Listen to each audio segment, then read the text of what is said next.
सहनाववतु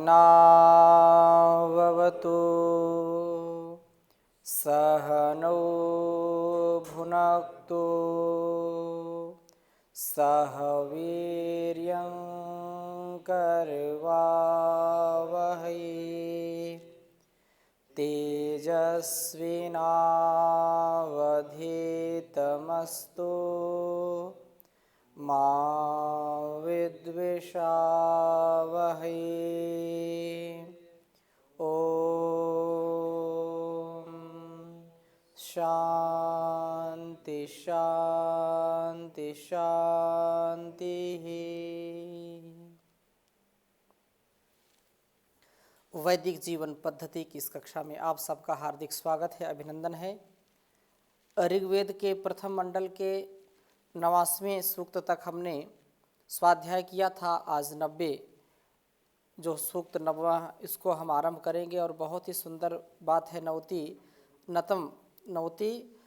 तमम सूक्तम इदम सूक्तम बहु शोभनम उत्तमम अस्ति।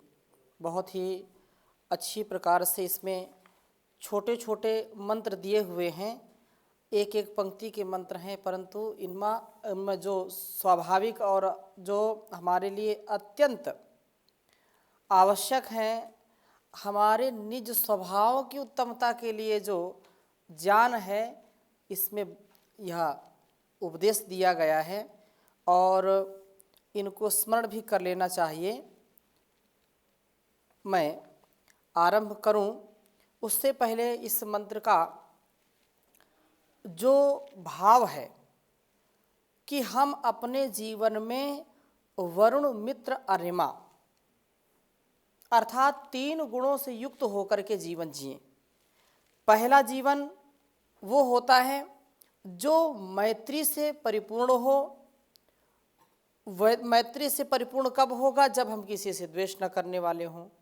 वरुण से युक्त जीवन होना चाहिए, मैत्री से युक्त जीवन होना चाहिए और काम क्रोध लोभ पर नियमन करना चाहिए। ये यदि हमने 3 सिद्धांतों को समझ लिया, जीवन जीने के 3 सिद्धांत। पहला, हम किसी से द्वेष ना करें, वरुण के स्वभाव वाले बने। दूसरा, मित्रता से युक्त व्यवहार करें। तीसरा, काम क्रोध आदि वासनाओं पर विजयी हों, विजय को प्राप्त करें। ऐसा सामर्थ्य जब हमारे अंदर आता है तो हम निर्विकार होकर के, निर्द्वंद्व होकर के अपने जीवन को अच्छी प्रकार से जी सकते हैं। आगे मैं चर्चा बढ़ाऊंगा, इस मंत्र को पहले लिख लीजिए आप। ओम ऋजु नीति नो वरुणो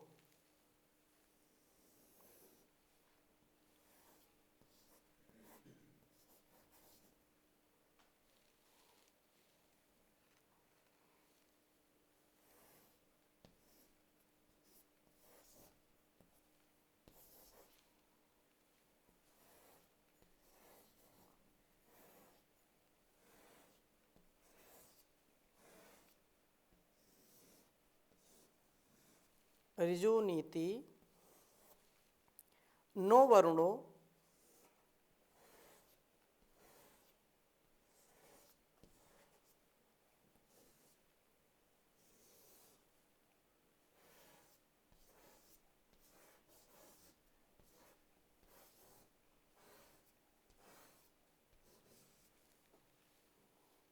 मित्रो नयत विद्वान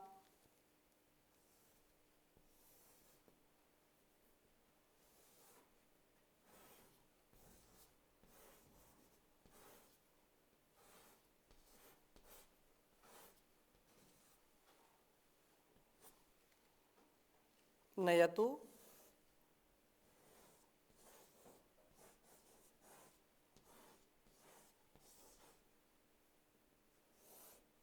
विद्वान।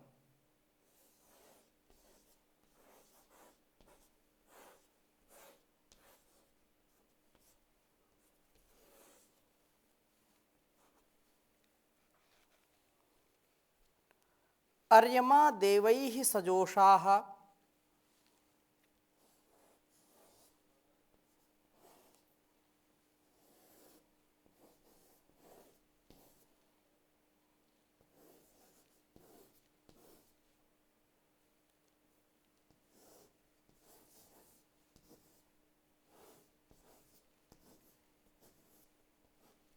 अर्यमा देवैः सजोषाः।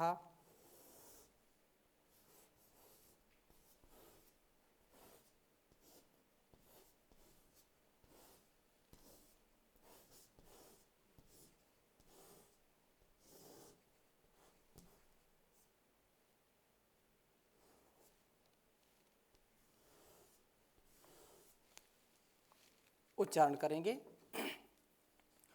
ओम ऋजोनीति नो वरुणो मित्रो नयतु विद्वान अर्यमा देवैः सजोषाः। ओम ऋजुनीति नो वरुणो मित्रो नयतु विद्वान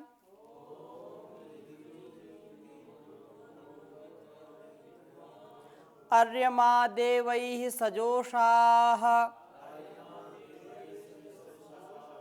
ओम ऋजुनीति नो वरुणो मित्रो नयतु विद्वान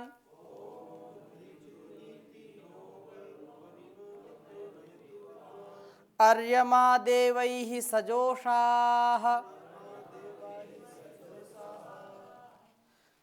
बहुत ही सुंदर उपदेश किया है हम सबके लिए। कल्याणी वेदवाणी जो जीवन का परिष्कार करती है, वो दोषों का तिरस्कार करती है। हमारे अंदर के जो दोष हैं, जो अवगुण हैं, हमारे अंदर के जो गलत विचार हैं, गलत व्यवहार हैं, उनको हम कैसे दूर करें और उनको दूर करके लाभ क्या मिलता है हमको, यह बहुत ही महनीय बात यहाँ पर की गई है। ऋजु नीति नह, यहाँ नह हम हमें विद्वान जानी। वरुण अपने हृदय में द्वेष का निवारण करने वाला श्रेष्ठ व्यक्ति ऋजु नीति नीत्या सरल मार्ग से नयतु ले चलें। कहने का आशय क्या है कि हम द्वेष के निवारण करने वाले उपदेशों का अपने जीवन में आधान करें। ऐसे विद्वानों की संगति में रहें, ऐसे महापुरुषों की सन्निधि में रहें, उनकी शरणागति में रहें, जो हमारे अंदर के द्वेष की जो भावना है उसको दूर करने वाले हों, उसको छिन्न भिन्न करने वाले हों। द्वेष क्या है? द्विष अप्रीतौ। क्या कहा? द्विष अप्रीतौ, जिससे हमारी अप्रीति होती है, जिसमें हमारी अप्रीति होती है, उसी से हम द्वेष करने लगते हैं। अगर प्रीति होगी तो द्वेष किस बात का?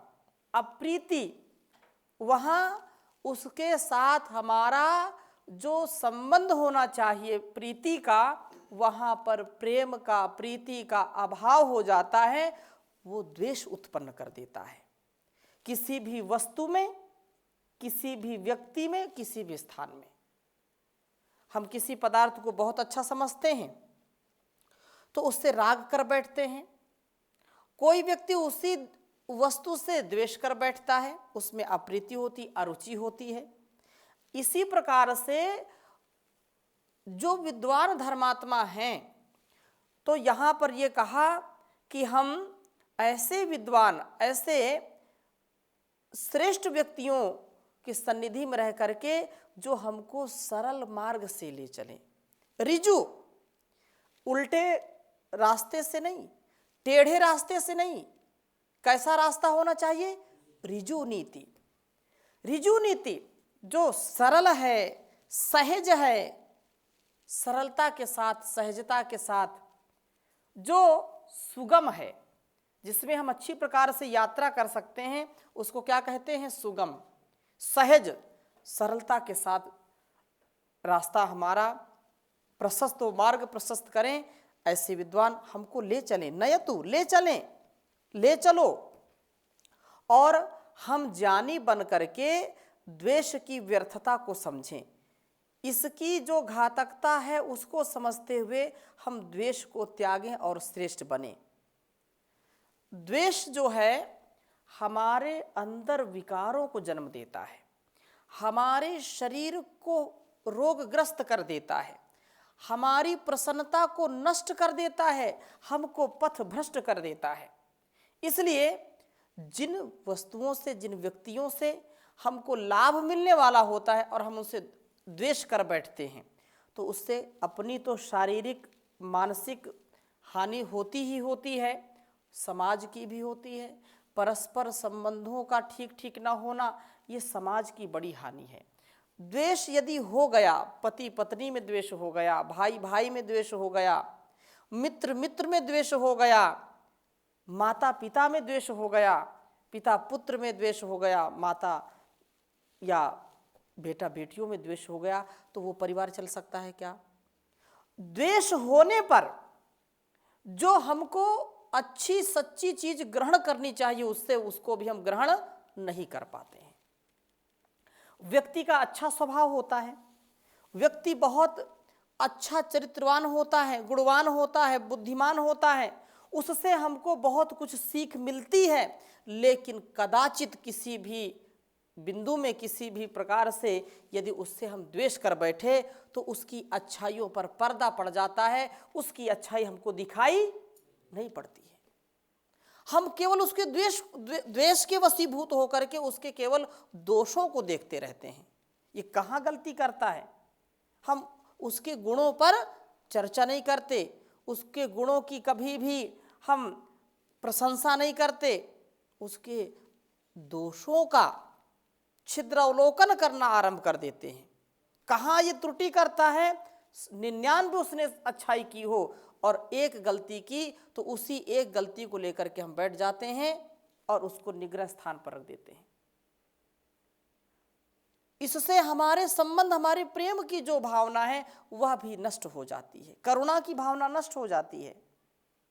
जो विस्तार है, जो संसार का नियम है, उस विस्तार से हम अपने को संकुचित कर लेते हैं। अर्थात विस्तृत जो भावना होनी चाहिए, जो बहुत ही विशाल मनोभावना के साथ व्यवहार करना चाहिए, वहाँ पर हम संकुचित संकीर्ण विचारधारा वाले हो जाते हैं, जिससे हमको कभी भी सुख नहीं मिल पाता है। इसलिए ये सिद्धांत हमेशा हमको याद रखना चाहिए, सदैव इस बात का स्मरण हमको रखना चाहिए कि हम द्वेष किसी से ना करें। द्वेष यदि करते हैं तो निश्चित रूप से दुखों का और संबंध विच्छेद का ये जो सिलसिला आरंभ होता है, आप किस किस से द्वेष करेंगे जी? किस किस से करेंगे? लेकिन यदि स्वभाव आपका हो गया द्वेष करने का, तो छोटी छोटी बातों में भी हम सबसे द्वेष करना शुरू कर देते हैं। और एक दिन कभी ऐसा आ जाता है कि हम अपने आप से द्वेष कर बैठते हैं, अपने आप में ग्लानि महसूस होने लगती है, अपने आप में हम गिर जाते हैं। इससे बढ़कर के दुख क्या हो सकता है? हमको पता नहीं चलता हो क्या गया आखिर हमको। हम जिसको भी देखते हैं उसी से हमारा वैर शुरू हो जाता है, द्वेष शुरू हो जाता है, उसकी कमी देखना आरंभ कर देते हैं। और ऐसे कर करके फिर हमारे अंदर जो पॉजिटिव हार्मोन्स का सिक्रेशन होना चाहिए, उसके स्थान पर नेगेटिव हार्मोन्स का सिक्रेशन होता है। विष हमारे अंदर फैलता रहता है, जो हमारे उदर को भी और हमारे मस्तिष्क को भी खराब करता है, दिलो दिमाग को खराब करता है। हम जल्दी बूढ़े हो जाते हैं, जल्दी हमारा बीपी हाई हो जाता है, हार्ट के मरीज हो जाते हैं। जो व्यक्ति द्वेष करता है वो कभी भी स्वस्थ नहीं रह सकता है। और जो सबके मंगल की कामना करता है, सर्वे भवन्तु सुखिनः सर्वे सन्तु निरामयाः सर्वे भद्राणि पश्यन्तु मा कश्चित् दुःख भाग् भवेत्, जो चाहता है कि नहीं दुख दूसरों को ना हो, मैं दुख सहूंगा, मैं दूसरों के उपकार के लिए अपने जीवन को लगाऊंगा, दूसरों के सदाचार में मेरी भी सहभागिता हो, मैं दूसरों को उभारने वाला बनूंगा, वो व्यक्ति कभी पतित नहीं हो सकता, कभी नीचे नहीं गिर सकता है। इसलिए ये वेद में इतने अथर्ववेद हो, ऋग्वेद हो, सामवेद हो, यजुर्वेद हो, सब में बड़ी महिमा इसकी गाई है। अथर्ववेद में तो बहुत ही प्रचुर मात्रा में ऐसे मंत्र मिलेंगे जहां ये बात कही है कि योस्मान द्वेष्टि यम वयम दुष्मस्तम वो जम्भे ददमहा। जो हमसे द्वेष करता है और हम जिससे द्वेष करते हैं, वो मेरा इसमें सामर्थ्य नहीं कि क्या सही है क्या गलत है, ये आपके न्याय व्यवस्था पर मैं इसको देता हूं। हे परमात्मा, तुम्हारे जबड़े में मैं इसको रखता हूं और जो हो आप इसको ठीक करिए। हम कभी भी इस दृष्टि से अपने जीवन को उन्नत नहीं बना सकते कि हम द्वेष करते रहें और हमारा निर्माण होता रहे। आप उदाहरण भी देख लीजिए, अपने घरों में देख लीजिए, अपने आप में देख लीजिए, बाहर जाने की जरूरत नहीं है।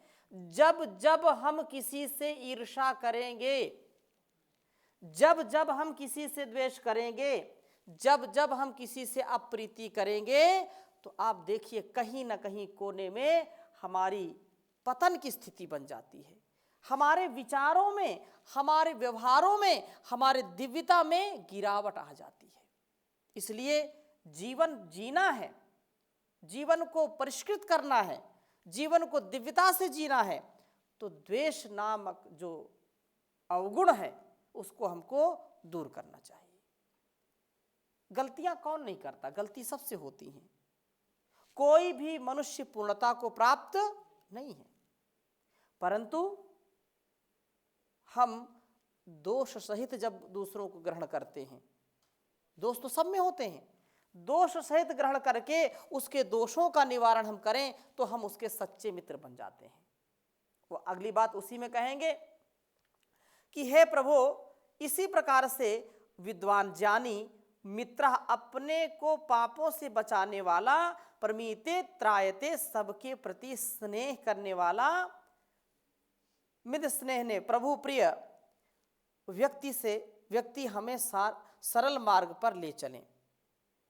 ईर्ष्या, द्वेष, क्रोध का मार्ग कुटिलता का मार्ग है, इस मार्ग से हम बच करके चलें।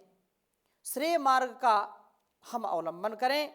श्रेय मार्ग ही निष्पाप, यही मार्ग छल छिद्र से रहित वह सरल है। जो बात कही है कि हमको ऋजु नीति नो वरुणो मित्रो नयतु विद्वान, तो हमको अपने को मित्र जो होते हैं या मित्र भाव से, मैत्री भाव से, मित्र पूर्ण हृदय से जब हम आगे बढ़ते हैं तो हमारे दोष दूर हो जाते हैं। और मित्र वास्तव में कौन होता है? कहा कि प्रमीते है त्रायते वा,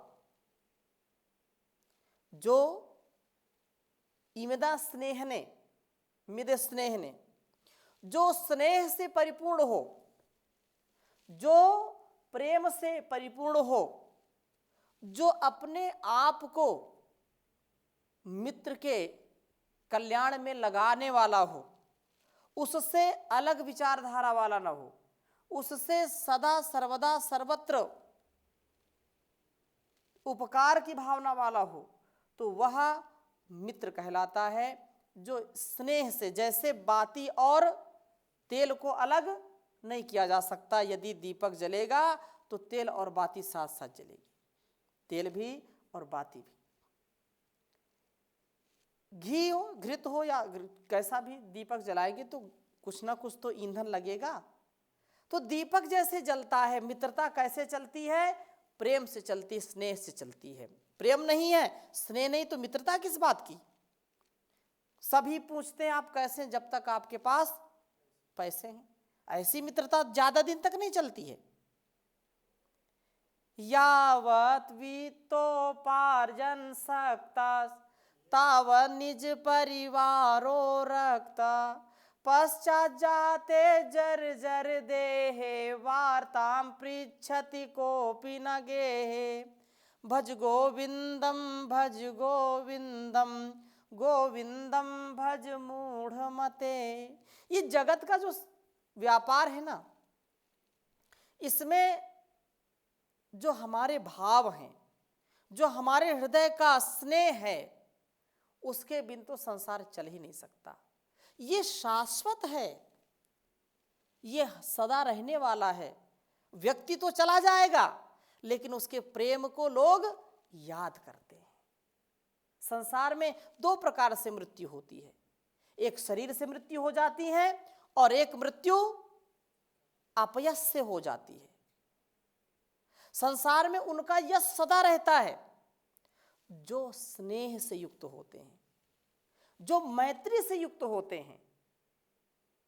शरीर तो सबका जाएगा ही जाएगा, नष्ट होगा, लेकिन वो सदियों तक जीते रहते हैं अपने प्रेम, करुणा और सौहार्द के कारण, पवित्रता के कारण, सबसे प्रीति पूर्वक आचरण करने वाले लोग सदा जीते रहते हैं। परंतु जो दूसरों से ईर्ष्या करते हैं, दूसरों से द्वेष करते हैं, तो समझो कि वो शरीर से भी चले जाते हैं और उससे बड़ी मृत्यु है अपयश उनका होता है।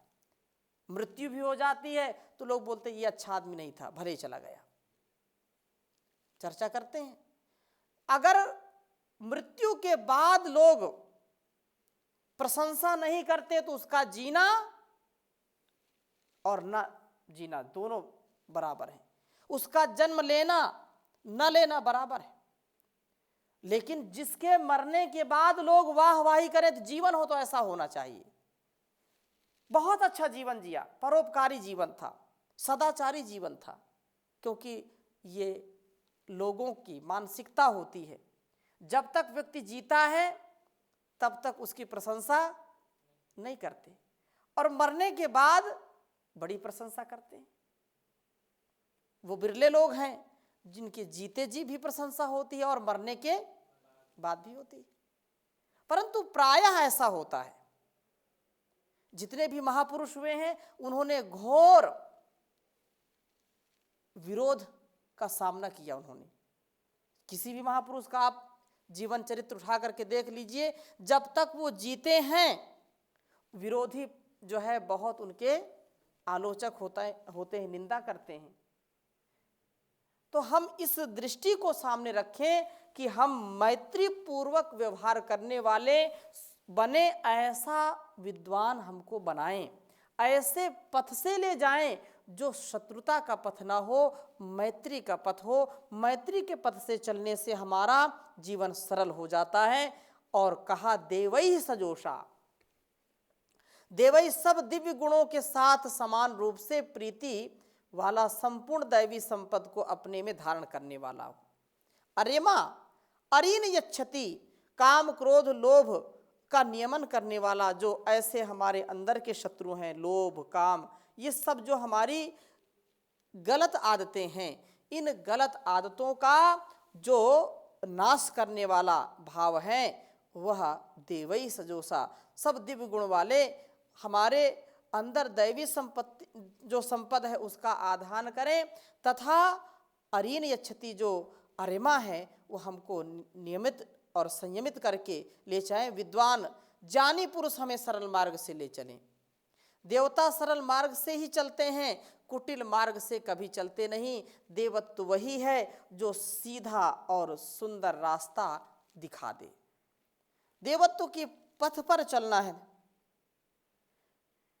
देवत्व के फूलों से दामन को मेरे भर दो, जीवन ये सुगंधित हो, दुर्गंध निकल जाए, दाता तेरे सुमिरन का वरदान जो मिल जाए, मुरझाई कली दिल की एक आन में खिल जाए, दाता तेरे सुमिरन का। तो ये प्रार्थना यहाँ पर है कि कुटिलता, छल, छिद्र, आसुरी वृत्ति जो है उससे हमको दूर कर दीजिए और काम आदि पर हमारा पूरा आधिपत्य हो, विजयी हम हो जाएं। तो इस प्रकार से हम सरल मार्ग अपनाएं। सरल जीवन जीने के 3 ही सिद्धांत बताए हैं: द्वेष न करना, वरुण और सबके प्रति स्नेह से बरतना मित्र, और काम क्रोध लोभ का नियमन करना, ये अरिमा है। इसलिए हम उस विवेक के साथ, उस ज्ञान के साथ अपने जीवन को जीने का और कल्याण की कामना का सदा आधान करने वाले हों। कल्याण मेरे इस जीवन का भगवान न जाने कब होगा। जिससे भय भ्रांति मिटा करती वह जान न जाने कब होगा। जिससे निज दोष दिखा करते पापों अपराधों से डरते, उस सद्विवेक का मानव में सम्मान न जाने कब होगा। भगवान मेरे इस जीवन का कल्याण न जाने कब होगा। शीतलता जिससे आती है सारी अशांति मिट जाती है। वह नित्य प्राप्त है सोम सुधा, वह नित्य प्राप्त है सोम सुधा। पर पान न जाने कब होगा। जिससे भय भ्रांति मिटा करती वह जान न जाने कब होगा। अच्छे दिन बीते जाते हैं गुरु जब बहुविधि समझाते हैं। भोग स्थल से योग स्थल में प्रस्थान न जाने कब होगा। वासना और चिंता मन में फिर कुछ भी नहीं सताती है। जिससे प्रभु जी तेरा दर्शन हो वह ध्यान न जाने कब होगा। तो हम सतत लगे रहें ऐसी भावना के साथ आज की कक्षा को यहीं पर विराम देते हैं। शेष चर्चा अगली कक्षा में करेंगे। ओम शांति शांति शांति।